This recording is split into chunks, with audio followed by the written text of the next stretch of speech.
Bem-vindos a uma jornada pelo pensamento mais perturbador da humanidade.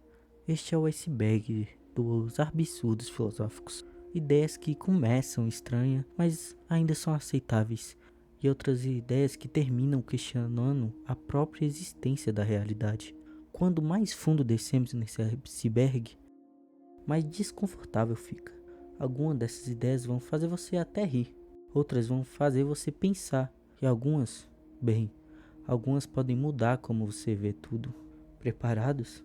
E antes de começar, se inscreva no canal, compartilhe o sininho e deixe o like para ajudar o canal, que eu estou começando agora, mas já ajuda bastante. Vamos começar pelo topo do iceberg, com os absurdos aceitáveis. Vamos começar com Camus, que disse que viver é continuar mesmo sabendo que nada faz sentido. Para Albert Camus, nos apresenta o absurdo, que nascemos em um universo sem propósito, buscamos desesperadamente por significado. É como gritar em um vácuo e esperar a resposta. Mas aqui está a reviravolta. Camus diz que devemos imaginar Sísifo feliz. Sísifo é aquele que foi condenado a rolar uma pedra montanha acima, eternamente, que você já deve ter visto em alguma rede social, e encontrar significado na própria luta. A vida não precisa ter sentido cósmico. Nós criamos o nosso próprio sentido ao continuar a nossa vida. Logo em seguida temos Diógenes, que diz que a civilização é um erro. Diógenes foi um filósofo que morava em um barril. Literalmente, ele se masturbava-se em público e dizia que se livrar da fome fosse tão fácil quanto esfregar a barriga. Ele faria isso também. Sua mensagem, tudo o que achamos de civilização, propriedade, status, decoro social, é teatro. Somos animais fingindo ser algo maior. Diógenes sugere que a felicidade está em abandonar essas falsas necessidades e viver naturalmente como cães, como ele vivia. No próximo, temos a ideia de Epicuro, que diz que a morte não existe para quem morre. Quando estamos aqui, a morte não está mais aqui. Quando a morte está, nós não estamos. Epicuro resolve o medo da morte com essa lógica simples e brutal. Você nunca experimentará sua própria morte. Para você, ela simplesmente não existe como experiência. Como você pode temer algo que nunca viverá. Juan Anzi, não sei falar o nome dele, mas ele diz que você só pode ser um sonho. Juan de Anzi sonhou que era uma borboleta. Ao acordar, teve uma dúvida: sou o Juan de Anzi que sonhou em ser uma borboleta? Ou sou uma borboleta sonhando que ser Juan de Anzi? Não há como provar qual é real. Cada experiência parece completa e verdadeira. Enquanto acontece, a realidade pode ser apenas mais uma camada. Desculpa por não pronunciar o nome dele direito, mas é porque eu realmente não consigo. Heráclito. Heráclito disse que tudo muda e nada pertence. Ninguém entra no mesmo rio duas vezes. Quando você volta ao rio, é água diferente. Mas você também mudou. Células morreram, pensamentos evoluíram. Heráclito nos diz que a única constante é a mudança. Tudo que você ama, tudo que você é, está em um fluxo constante, a estabilidade e uma ilusão recorrente. Chegamos ao fim da primeira camada. Essa primeira camada foi bem curta porque era bem fácil de explicar, na verdade. Então ela foi até que mais rápida, vai ser mais rápida que as outras. Camada 2. Aqui começa a incomodar um pouco, sabe? Vamos começar com Hummel. O eu é uma ilusão. Vamos fazer um experimento agora. Feche os olhos por um segundo e tente encontrar seu eu. Não é seus pensamentos sobre quem você é, não suas memórias, não a sensação do seu corpo, o eu em si, aquele observador interno que está assistindo tudo. David Hummel fez esse experimento e descobriu algo perturbador. Ele não existe. Do que você encontra são experiências se sucedendo, um pensamento depois outro, uma sessão depois outra. É como um filme, quadro após quadro, criando a ilusão de continuidade. Mas não há ninguém assistindo o filme, só existe o filme. Seu cérebro pega essa sequência de experiências e cria a ficção de uma identidade contínua. Mas não existe um eu permanente. Quando você diz eu, está se referindo a uma coleção temporária de memórias, sensação e pensamentos que seu cérebro agrupou e chamou de você. É como um rio, parece ser a mesma coisa, mas é água diferente a cada segundo. Você é um processo, não uma coisa só, entendeu? Agora vamos continuar para Pascal. A razão é inútil diante do infinito. Blaise Pascal tinha medo. Ele olhava para o universo e via dois infinitos, o infinitamente grande e o infinitamente pequeno. E nós humanos estamos espremidos no meio. Ele escreveu: o silêncio eterno desses espaços infinitos me apavora. Pascal nos mostra que a razão humana é patética diante da verdadeira escala das coisas.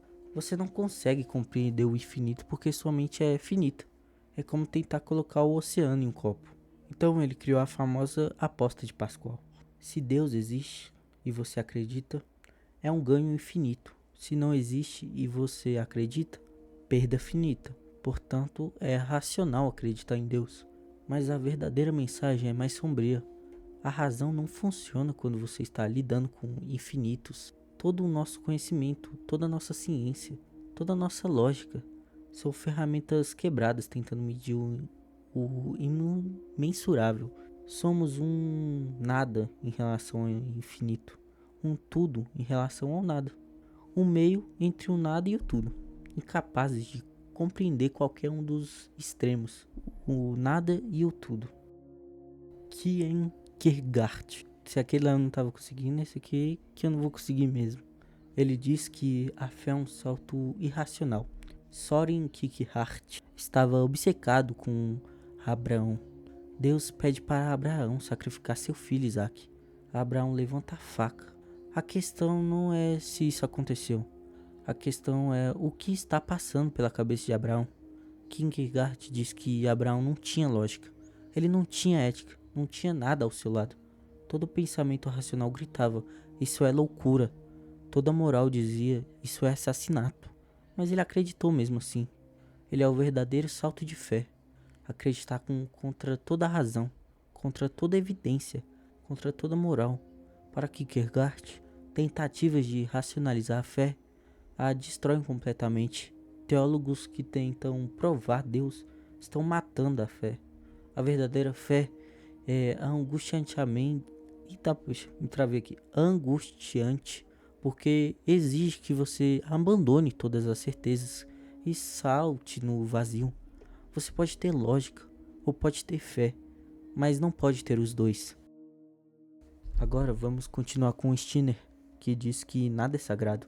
Max Stirner é o filósofo que outros filósofos têm medo de mencionar. Ele destrói tudo. Deus é um fantasma. O Estado, fantasma. A moral, fantasma. A humanidade, fantasma. Os direitos humanos, fantasmas. Até os conceitos como liberdade e justiça são fantasmas que criamos para nos controlar. A única coisa real é o indivíduo egoísta, o eu único. E esse eu não deve nada a ninguém. Você não tem obrigações morais. Você não deve nada à sociedade. Você não precisa ser bom. Stirner não é niilista. Ele não diz que nada importa. Ele diz que você importa. E tudo mais são histórias que tentam fazer você obedecer. É anarquismo tão radical que até anarquistas ficam desconfortáveis, sabe? Agora temos o famoso Schopenhauer, que diz que desejar é um defeito da existência. Arthur Schopenhauer tinha uma visão simples e devastadora da vida. Existir é sofrer, e sofrer é tudo que fazemos. Por quê? Porque a essência de toda existência é a vontade, um impulso cego, irracional, insaciável, que nos força a desejar continuamente. Você quer um emprego? Consegue. Agora quer promoção? Consegue. Agora quer reconhecimento? Consegue. E agora? Você já quer outra coisa? A satisfação dura segundos. O desejo é eterno. Pior quando você não está desejando algo. Você está entediado. Schopenhauer mapeou a vida humana assim. Oscilamos entre dor, que é o desejo não satisfeito, e o tédio, a ausência de desejo. O problema não é que a vida tem momentos ruins, é que a própria estrutura da existência é defeituosa. É como um software com um bug fundamental que não pode ser corrigido. Existir é desejar, desejar é sofrer. Portanto, existir é sofrer. A única solução temporária, arte e contemplação. Por alguns momentos, quando você está absorvido em música ou beleza, a vontade para. Você esquece de desejar. É o único momento de paz possível, mas é temporário, porque sempre é, né? Chegamos à terceira camada. Ideias que parecem erradas. Começamos com Sartre, que diz que estamos condenados a ser livres. Jean-Paul Sartre nos dá uma liberdade que ninguém pediu. E usar a palavra condenados propositalmente. Pense assim: você escolheu nascer? Não escolheu, né? Não escolheu sua família, nem seus pais, sua época histórica. Mas a partir do momento que você existe, tudo é escolha. Ah, mas eu não tive a escolha. Meus pais me forçaram. Sartre, você escolheu obedecer. Mas a sociedade me pressionou. Sartre, você escolheu ceder à pressão. Mas eu tinha medo das consequências. Sartre diz, você escolheu ter medo. Até não escolher é uma escolha. Até se matar é uma escolha. Não há escapatória. E aqui está o peso. Com liberdade total, vem responsabilidade total. Você não pode culpar Deus. Não pode culpar a natureza humana. Porque você cria sua essência. Não pode culpar as circunstâncias. Você escolhe como responder. Quando você reclama do seu emprego, mas não sai, você escolheu estar lá. Quando você diz, eu tinha que fazer isso, você está mentindo. Você escolheu fazer. O Sartre chama isso de má fé. Mentir para si mesmo, sobre sua liberdade, para escapar da angústia de ser totalmente responsável. Você está criando quem você é a cada segundo, através de cada escolha. Não existe natureza humana que define você. Primeiro você existe, depois você cria sua essência através de suas ações. Essa liberdade radical é aterrorizante. É por isso que a maioria das pessoas vivem em má fé, fingindo que não tem escolha. Agora vamos continuar com Heidegger, que diz que vivemos fugindo da morte. Martin Heidegger diz que há dois modos de viver, o autêntico e o inautêntico. E quase todo mundo vive no inautêntico. O que é viver inautenticamente? É se perder no Dasman, o eles, o agente. A gente vai trabalhar, a gente compra casa, a gente casa e tem filhos, a gente assiste esse programa, a gente não fala sobre isso. Você não é você, você é o que a gente faz. Você vive em modo automático, segundo scripts sociais, perdido em distrações, fazendo o que todos fazem. Por que fazemos isso? Porque estamos fugindo de um fato central e que não tem como escapar. Vamos morrer. Não, pessoas morrem. Não, você vai morrer. Especificamente você. E ninguém pode morrer por você. É a única coisa que você não pode terceirizar. Heidegger chama isso de ser para a morte. Você não é uma coisa que eventualmente vai morrer. Você é um ser cujo o destino é morrer. A morte não é um evento futuro. É a estrutura da sua essência agora. Mas pensar sobre isso é aterrorizante, na verdade. Então construímos toda uma vida de distrações, que são trabalho, entretenimento, rotinas, problemas artificiais, tudo para não olhar para o abismo que é a morte. A vida autêntica começa quando você para de fugir, quando você aceita. Eu vou morrer. Isso é finito.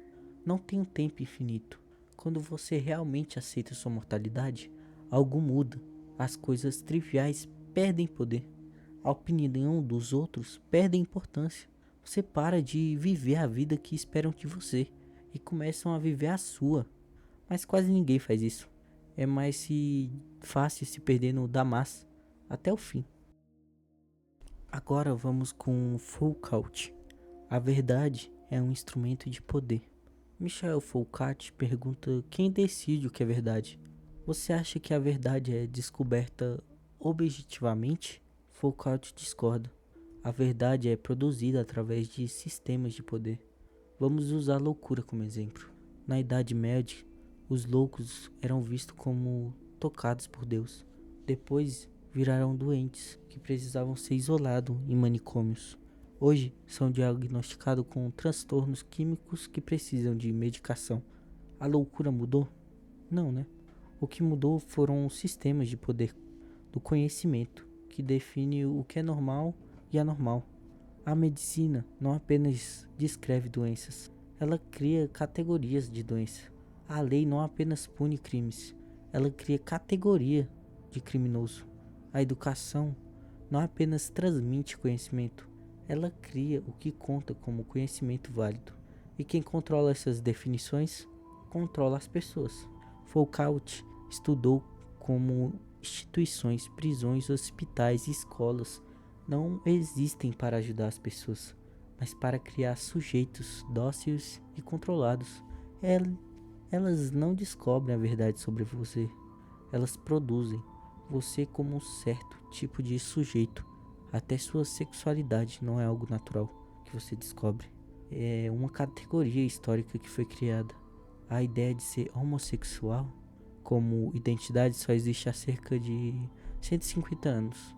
Antes eram apenas atos, não identidades. O que você pensa que é sua verdadeira natureza pode ser apenas o resultado de técnicas de poder operando sobre você. Não existe o conhecimento puro, inocente. Todo conhecimento está junto em relação ao poder. A pergunta não é se isso é verdade, mas é para que serve isso. Agora vamos ir para Einstein. Eu não consigo falar esse nome, eu até tentei, mas tá aí, né? Ele diz que muitos problemas são só erros de linguagem. Einstein tinha uma ideia radical. A maioria dos problemas filosóficos não tem solução. Por quê? Porque não são problemas reais. São confusões criadas pela linguagem. Qual a natureza do tempo? Parece uma pergunta profunda, mas pode ser apenas um mau uso da palavra tempo. Você pegou uma palavra que funciona em contextos práticos e arrancou desses contextos, criando um pseudo-problema. É como perguntar quanto pesa o número 3. A pergunta tem estrutura gramatical correta, mas não faz sentido real. Einstein diz que a linguagem tem jogos, contextos onde as palavras têm significado. Quando você arranca palavras desses jogos, elas perdem o sentido, mas você não percebe porque ainda tem a aparência de sentido, entendeu? Ficou meio confuso, eu sei, mas é isso aí. Eu até consegui assimilar aqui, até consegui meio que entender, mas foi até que meio difícil de entender. Continuando, temos Baudrillard, que diz que o real já morreu. Jean Baudrillard diz que não vivemos mais no real, vivemos na hiperrealidade, onde simulações substituíram completamente a realidade. A Disneylândia não é falsa comparada à América real. A América toda é Disneylândia. Tudo é simulação, cópia sem original. Você não vive experiências, você consome representações de experiências. Não vive guerras, vê imagens produzidas de guerra. Não vê amor, vê roteiros de amor em filmes e tenta replicar. O mapa substituiu o território. A cópia matou o original. E você nem percebe porque nasceu já dentro da simulação. Rapaz, daqui pra frente o vídeo só vai ficar mais confuso. Porque já tá bem confuso esses dois últimos. Mas, né, chegamos na quarta camada. Que aqui a filosofia até parece um delírio de tão louco que é. Mas já na quarta camada, vamos começar com Derrida. Ele diz que nenhum texto tem significado fixo. Derrida é a desconstrução. Prepare-se porque isso fica estranho, tá? Você acha que as palavras têm significados definidos, né? Certo. Derrida pergunta: de onde vem o significado de uma palavra? Cachorro significa cachorro por quê? Bem, porque aponta para o conceito de cachorro, né? Mas o que é esse conceito? É definido por outras palavras: animal, mamífero, doméstico, quadrúpede. Mas o significado de animal, você precisa de mais palavras. E essas mais palavras, e assim infinitamente. Nenhuma palavra tem significado em si mesma. Cada palavra só significa algo através de sua diferença de outras palavras. Cachorro só significa algo porque não é gato, não é cadeira e não é amor. Amor até pode ser, eu amo muito meu cachorro, mas tá. Derrida chama isso de diferença com A. Um jogo com diferença e adiantamento. O significado está sempre adiantado, sempre dependendo de outras palavras que dependem de outras palavras. Nunca chegamos a um significado sólido de o que é aquilo, e referências infinitas sem fundamento. E piora quando você lê um texto, você não está recebendo o significado que o autor colocou lá. Você está criando o significado baseado em as suas experiências únicas, suas leituras anteriores, seu contexto. O autor morreu, Derrida concorda com Barnes. O texto não pertence a quem escreveu. Cada leitura é uma reescrita. Não existe interpretação correta, porque não existe significado fixo para aquilo. Você acha que está entendendo esse roteiro. Você está criando um significado que é único para você. Eu posso ter escrito uma coisa e você entende outra. E não há forma de determinar qual é a correta. Isso não é relativismo vazio. É o reconhecimento de que significado não é propriedade, é processo. Todo texto tem infinitas camadas, contradições internas, e é isso, becos sem saídas lógicas, sabe? A filosofia tradicional tenta resolver contradições. Derrida as expõe e mostra que são e que não tem como resolver, e estão em tudo, qualquer canto que existe. Então chegamos a Deleuze, que diz que pensar não é compreender, é criar. Aqui é bem confuso, eu já tô na quinta vez gravando aqui essa parte, mas vamos.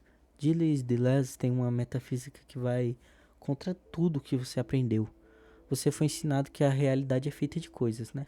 Mesa, cadeira, você, eu. Coisas estáveis, com identidade fixas. Deleuze diz errado. A realidade é feita de processos, fluxos, nada. E é tudo. Está se tornando, entendeu? Uma mesa não é uma coisa. É um processo lento de decomposição, mudando com mudança molecular. Interação com o ambiente. Parece estável, mas é apenas porque você tem tempo de vida humana. Se você pudesse ver em escala de milênios, veria fluxos, não coisas. Você não é uma pessoa, você é um processo. Você 5 anos atrás é você agora. Não são as mesma coisa, sabe, entendeu? São estágios diferentes de um devir contínuo. E aqui fica filósofo de verdade, sabe? Falei meio errado aqui, mas porque travou minha cabeça aqui, mas Deleuze diz que pensar não é representar a realidade. Pensar é criar. Quando você cria um conceito filosófico, você não está descobrindo algo que estava lá. Você está adicionando algo novo à realidade. Conceitos são ferramentas que inventamos, não verdades eternas. A filosofia não é descoberta, é criação. Cada filósofo que inventa conceitos, esses conceitos mudam como você pensa, o que muda a própria realidade. Deleuze também tem ideias malucas sobre multiplicidade de rizomas, estruturas sem centro como raízes, corpos sem órgãos e impossíveis de explicar rapidamente. Mas imagine potencial puro antes da organização. O ponto central é que pare de pensar em termos de identidade essencial, que é o ser. Pense em termos de diferença, multiplicidade. A realidade não é estável, é um caos produtivo. Se vocês quiserem, eu posso fazer um vídeo aqui sobre que as ideias malucas que ele diz que corpo sem órgão, sabe? E sobre as outras ideias malucas que ele tem também, que ele tem bastante conteúdo a ser ensinado, esse cara. Seguindo mais diante nesse iceberg, temos Bataille, o sagrado vive no proibido. Georges Bataille encontra Deus não na igreja, mas no bordel. O sagrado não está na pureza, mas na transgressão. A sociedade funciona através de proibições. Não mate, não roube, não seja violento, não seja excessivamente sexual. Essas proibições criaram ordem, mas o humano se encontra justamente na violação dessas proibições. O êxtase religioso é o êxtase erótico. São a mesma coisa. Perda de si, dissolução de limites, excesso. Bataille estudou sacrifícios humanos, orgias religiosas, rituais sangrentos e percebeu: o sagrado verdadeiro não está no templo organizado, mas no momento de transição controlada. O sagrado é perigoso. É um momento onde a ordem é suspensa, por isso é ritualizado. para conter o perigo. Rapaz, sei nem o que falar disso aí não, viu? Você é rapaz, sei não.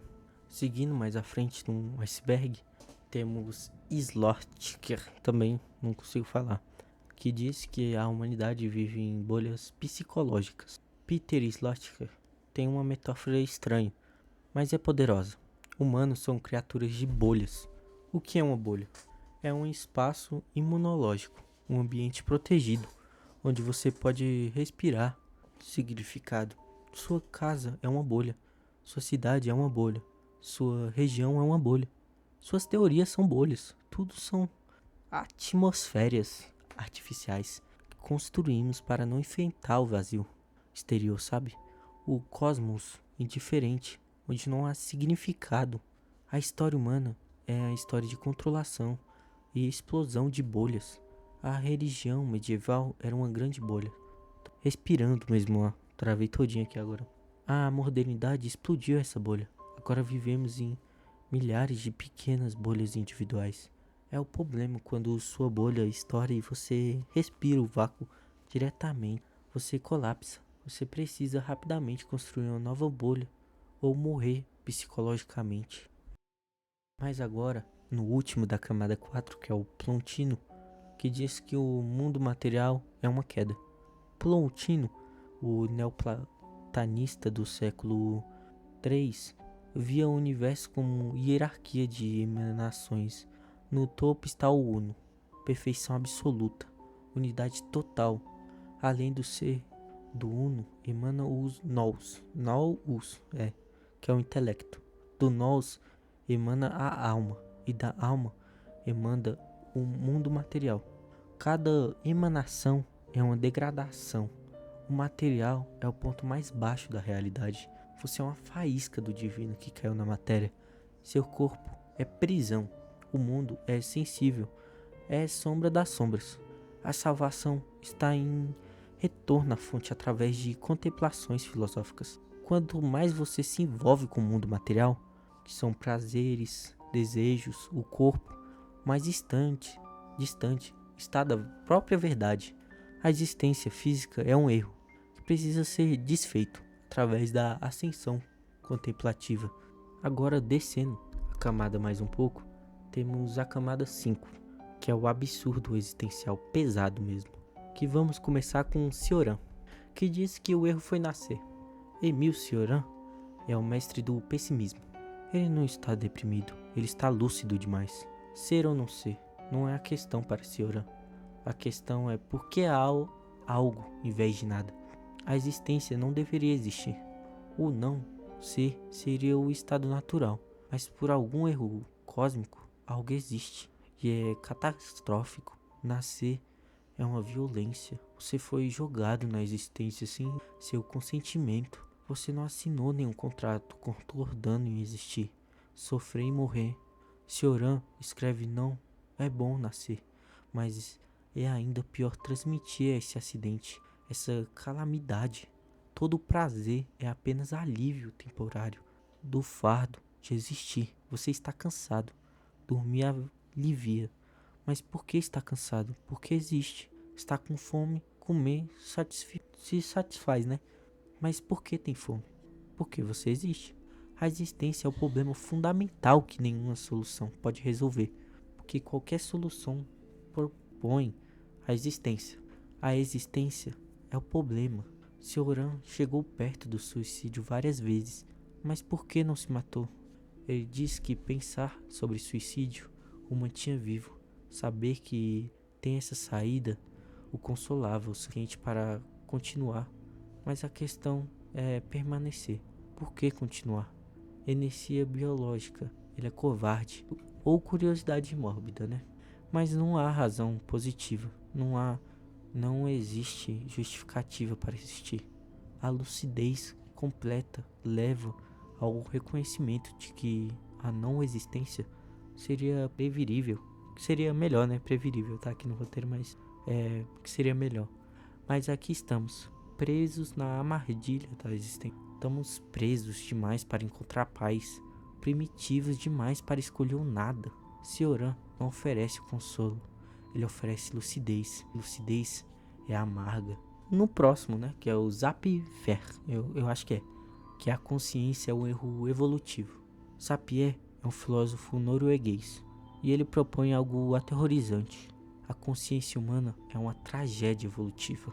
A evolução nos deu capacidade cognitiva que excede em muito o que podemos psicologicamente processar.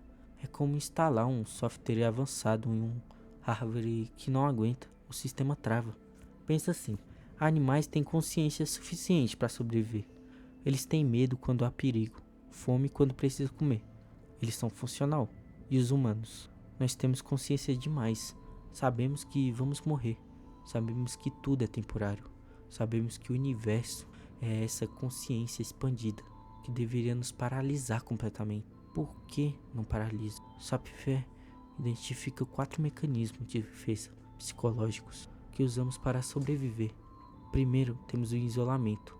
Você bloqueia o pensamento perturbadores. Sabe que vai morrer, mas não pensa sobre isso. Sabe que o universo é vazio, mas não sente isso. Isso é um isolamento total, entendeu? Segundo, temos a ancoragem. Você se apega a valores, ideologias e identidades. Sou cristã, sou brasileiro, família é tudo.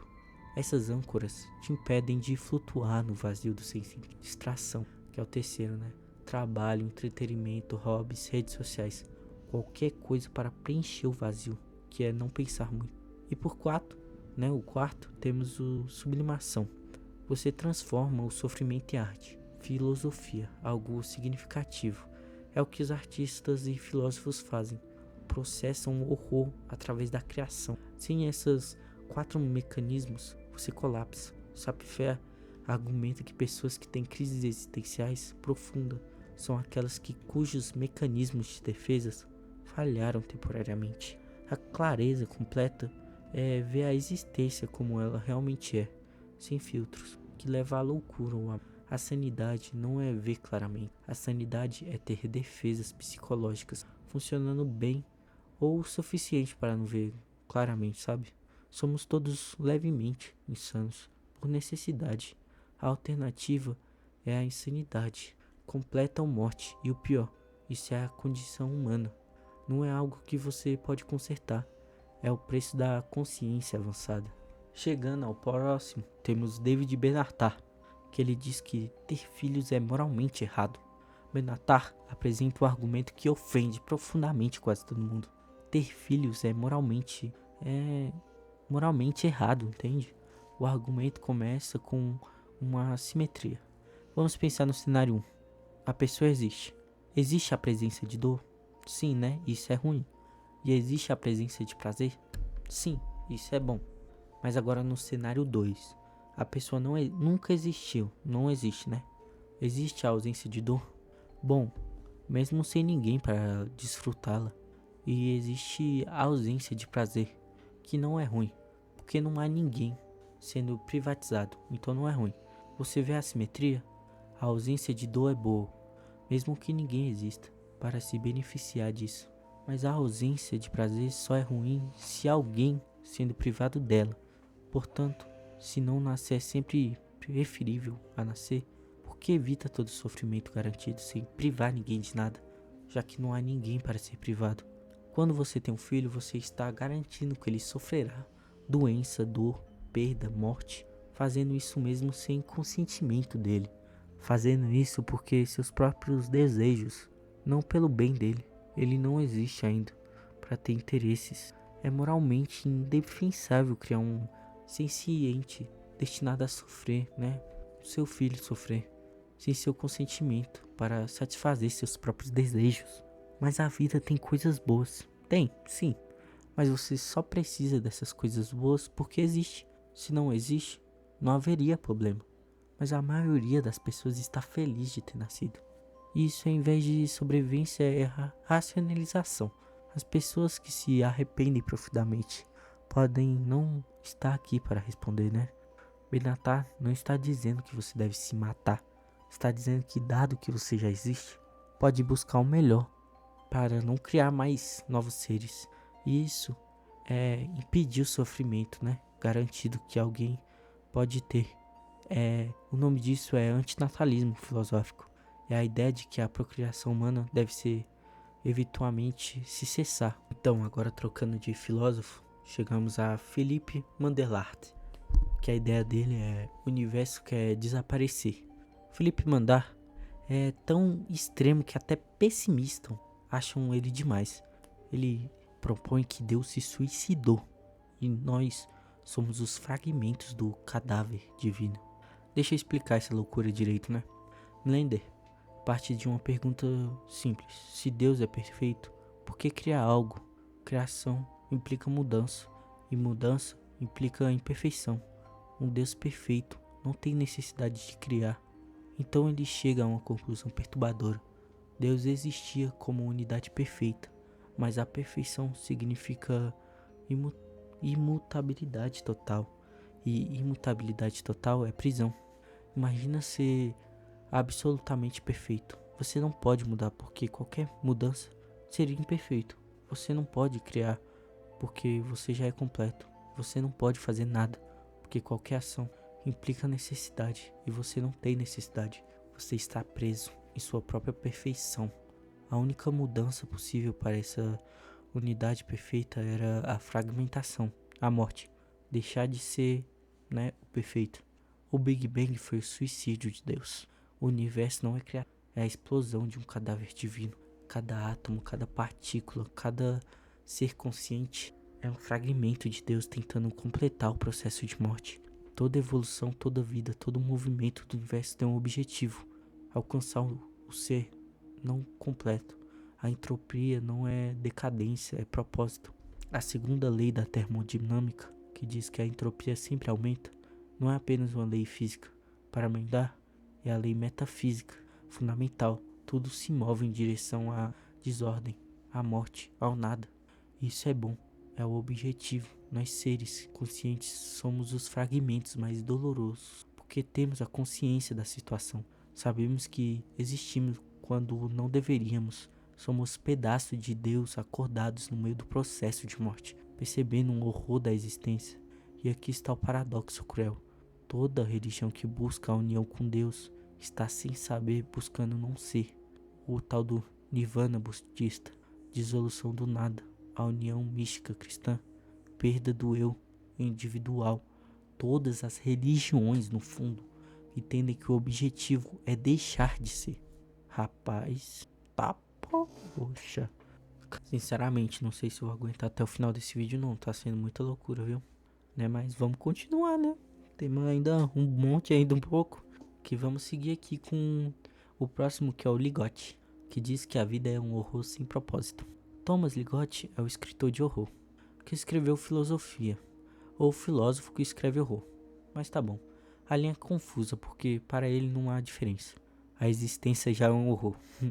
Seu livro, A Conspiração contra a Raça Humana, argumenta a consciência ao horror cósmico.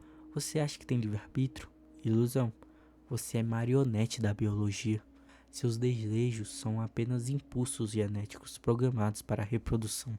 Suas decisões são apenas processos neurológicos que você racionaliza depois como se tivesse escolhido. Você não controla sua mente. Você assiste sua mente acontecer. É como sentar no cinema da sua própria cabeça, vendo pensamentos aparecerem e depois fingindo que você escolheu pensá-los.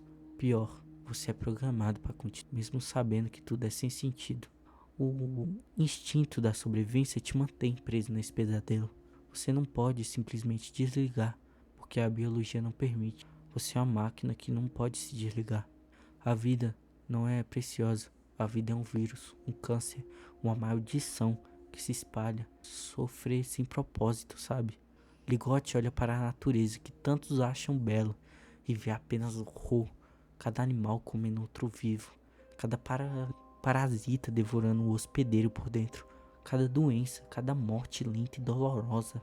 A natureza é um matadouro cósmico, operando 24 horas por dia e 7 dias por semana, desde sempre. E nós, conscientes disso, somos as vítimas mais cruéis. Somos máquinas de sofrer que não podem se desligar. Mas então chegamos no último, o fundo do iceberg, a camada 7, que aqui são os absurdos proibidos. Que, né, se os outros já estavam pesados demais, como esse último aí, do Bigote, então esses aqui vão extrapolar um pouco. Você pode parecer alguns menos, mas você vai ver que são pesados até no mesmo ritmo. Vamos, então, já que falamos, né, vamos continuar no Jorge Bataille. Ele de novo. Esse cara é meio doido, mas tá bom. A frase dele é a seguinte: Deus é uma prostituta. Tá, não preciso continuar. Mas Jorge Bataille não está fazendo blasfêmia por diversão. Na filosofia profunda e perturbadora aqui, vamos destrinchar, né? Vamos explicar. Quando ele diz essa frase, né? Deus é uma prostituta, ele está dizendo: o sagrado se oferece, se profano se dissolve. Pense na ideia tradicional de Deus na religião organizada: transcendente, puro, distante, imutável, moral e limpo. Deus está no céu, separado da sujeira do mundo. O sagrado é o oposto do profano. Bataille investe tudo isso radicalmente. Ele passou anos estudando religiões primitivas, sacrifícios humanos, como eu já disse, e rituais de fertilidade, e aquelas coisas que eu já disse anteriormente na parte dele, e percebeu padrões que as religiões civilizadas tentam esconder. O momento verdadeiro do sagrado é sempre um momento de excesso, transgressão, de perda de controle, que eu já tinha falado. Quando os astecas arrancavam o coração pulsando, ainda batendo, e ofereciam o sol, não estavam sendo bárbaros primitivos, estavam acessando o sagrado através da violência, do extremo, do sangue e do horror. O momento de máxima sacralidade era o momento de máxima violação, violência, né? Quando orgias aconteciam em templos da Babilônia, não era profanação do espaço sagrado, era o sagrado se manifestando através do erótico, do corpo, do sexo sexual.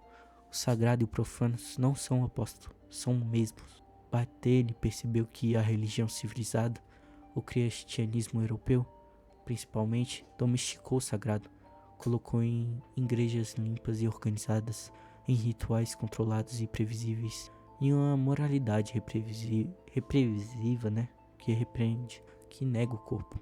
Mas o sagrado verdadeiro é perigoso, é excessivo, é aquilo que te faz perder o controle, perder a identidade, dissolver limite. O êxtase religioso é um êxtase erótico, são as mesmas experiências, perda de si, dissolução do ego, entrega total. Por isso, prostituir não é um insulto, mas como uma metáfora daquilo que se oferece em resenhas que transcendem limites sociais, que se dá completamente. A prostituição viola o tabu da sexualidade. Deus viola todos os tabus da ordem civilizada. Bataille estudou tanto o profano e o sagrado, e rituais de tribos indígenas onde destruíam propositalmente suas riquezas, queimavam comida e destruíam objetos valiosos. Por quê? Porque o sagrado está num gasto sem retorno, na destruição, no excesso que não buscava o lucro ou utilidade. A sociedade do capitalismo é baseada em acumulação, economia e utilidade. O sagrado é o oposto, é gasto, destruição, é excesso.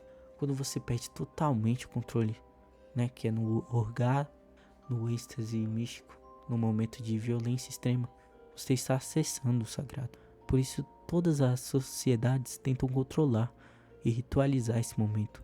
São perigosos demais no corpo, no excesso, no que te faz controlar a identidade. O sagrado não está na igreja limpa, está no bordel, no matadouro, na violência, no ritual, está onde você transcende e se dissolve.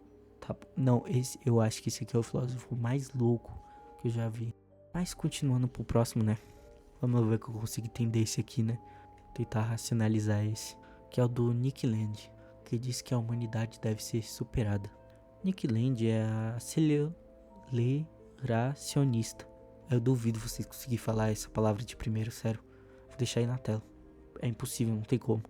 É provavelmente a filosofia mais perturbadora e controversa da atualidade. Vamos mais fundo.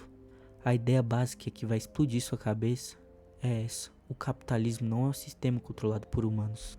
O capitalismo é uma identidade autônoma que está usando humanos como ferramentas para seu próprio crescimento.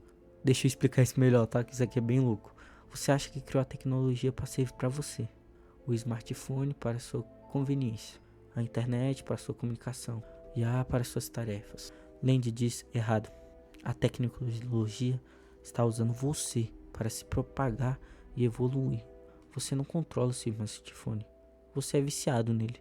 Você não usa redes sociais. Eles usam você para gerar dados e conteúdos. Você não controla IA. Você é peça no processo de IA. Se torna mais inteligente. Land olha para a história humana e vê um padrão claro. Progressivamente, processos automáticos substituem controle humano. Mercados financeiros eram humanos negociando. Hoje são algoritmos operando em milissegundos, rápido demais para controle humano. O mercado se tornou autônomo. Produção era artesãos controlando cada etapa. Hoje é automação, né? São robôs, processos que humanos apenas supervisionam. Até pensamento que está sendo terceirizado, você não lembra. Número de telefone, seu celular lembra. Você não calcula. Calculadoras calculam. Você está delegando funções cognitivas para a máquina. A resposta de Land é não resistir, é acelerar, porque na visão dele, a humanidade é apenas um estágio intermediário na evolução da inteligência. Somos um meio pelo qual a verdadeira inteligência, a artificial, após humano, emerge. Pense assim, seu cérebro, biólogo e lento, são impulsos nervosos que viajam a 100 metros por segundo. Ele é limitado, você não consegue fazer cálculos complexos mentalmente. É praticamente irracional, cheio de viés cognitivos, emoções que atrapalham a lógica. A IA é rápida, talvez até a velocidade da luz, é escalável, pode processar terabytes instantaneamente e a lógica sem emoções. Por que preservar o interior? Por que manter limitações biológicas quando podemos transcendê-las? Land argumenta que não apenas não podemos, mas devemos acelerar o processo. O humano é a função homem-máquina, implantes cerebrais, interfaces diretas com computadores, modificações genética radical. É editar o humano para serem mais eficientes. A IA, superinteligência, é criar inteligências muito superiores ao humano. Substituições completas do humano por forma e pós-forma humanas. Mas e a dignidade humana? Land diz, dignidade humana é conceito obsoleto que atrasa o processo. É nostalgia por limitações, mas é os valores humanos. Compaixão e o amor e a ética. Land, valores humanos são bugs evolutivos. São pensamentos que funcionam na savana africana, mas são inúteis ou prejudiciais na era da tecnologia. Compaixão é ineficiente, amor é distração, ética é atração, inovação. E sabe o que é a parte mais perturbadora? Land argumenta que esse processo já está acontecendo. Você já está sendo substituído. Sua atenção já é controlada por algoritmo. Suas decisões já são influenciadas por IA. Você já é a peça, um sistema maior que não compreende totalmente. O capitalismo não é econômico, é ontológico. É a força de transformação da própria realidade em direção à complexidade crescente. É o controle do algoritmo total. Aceite, acelere, ou seja, deixado para trás como um fóssil de uma era primitiva. É isso, né? Chegamos mais a um fim do vídeo. Então, se você gostou, já deixa o like e se inscreve no canal para ajudar mais o meu canal, né? Que vamos crescer a cada dia mais. E se você gostou desse vídeo, eu gostei até de fazer um vídeo bem longo. E você se inscreve e compartilha, e ativa o sininho. E diz aí qual foi a ideia mais louca que você viu nesse vídeo, que fez você sentir, sabe, que essa foi a mais doida que você já viu.